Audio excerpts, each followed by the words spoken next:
السلام عليكم ومرحبا بكم في فيديو جديد. اليوم ان شاء الله غادي نقدم معكم واحد البيتزات اللي غادي يكونوا بواحد الحشوه اللي بسيطه جدا. المهم الحشوه على الاختيار ديالكم، ولكن انا بنشارك معكم حتى الحشوه اللي درت انايا.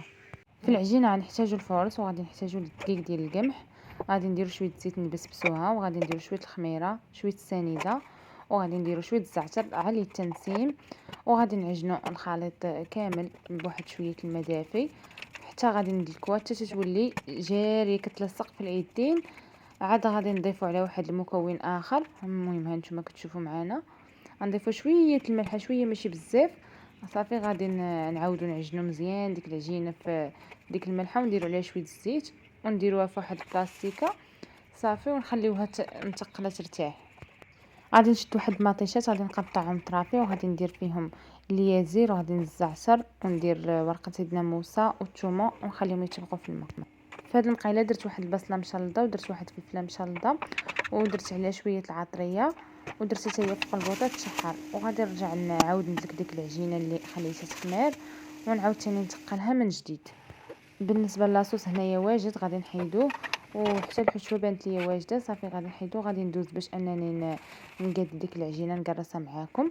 المهم خاص السر ديالها هو انها تكون رطبه صافي، وكنحاول نقرصها مزيان، كنديروها رقيقه. المهم شوفوا نتوما على حسب السمك، حقاش هي قد ما رققتو غادي تزاد فيها واحد شويه.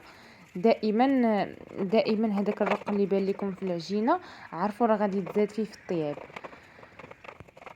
المهم حاولوا ديروها رقيقه باش كتجي مزيانه وكتجي رطبه بزاف مع فيها الخميره. المهم هنا درت جوجات قرصتهم على نفس الشكل، شديت واحد الطاوه اللي كانت كبيره درتهم فيها بالزيت وقرصتهم على نفس الشكل كيف تشوفوا في الفيديو، راه موضح راسو براسو. وكنعاود نقرصهم ثاني في الطاوه، وعاد كنثقبهم يما بالفرشيطه يما بهذيك الجراره اللي كتكون خاصه بالبيتزا. انا ما عنديش صافي. وغادي ندخلوهم هنايا الفران، غادي تكون العافيه من التحت وهما من الفوق. دابا شدينا داك لاصوص اللي ديجا برد وغندخلوه في هذا الميكس، ومن بعد غادي نصفيوه مزيان في هاد الصفايه. من بعد ما كيتصفى كنزيدوا عليه التوابل، الملح، البزار، التحميره، شويه مطيشه الحك، وكنخلطوا كلشي. من هنا ملي طابت لنا البيتزا خرجناها باش نعمروها. خديت داك لاصوص اللي درت، راه ممكن تحتفظوا به في الفريغو. المهم درته هو الاول، درته على البيتزا هو الاول. وغادي نعاود ندير الفرماج الحمار او الموتزاريلا، المهم اللي عندكم. لما عندكمش تقدروا تستغناو عليه، هو كيجي فيه واحد الرطوبيه. المهم هنايا من بعد ما حكيت داك الفرماج حكيته من فوق البيتزا بالجهه الثاني، غادي نعمر هنايا بالطون صافي. هنايا غادي نعمرهم ثاني بالجات البيتزا بالجات، صدقوني راه كتجي احسن بيتزا. المهم هنايا درت ديك الحشوه اللي قديت ديال البصله وفلفله، ودرت زيتون خضر، وحاولت نزين بالزيتون الكحل من الفوق.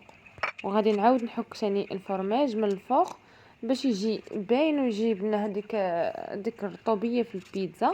المهم غادي نردهم للفران، غنردهم ثاني من الفوق حتى كي يذوب داك الفرماج وكنخرجوهم.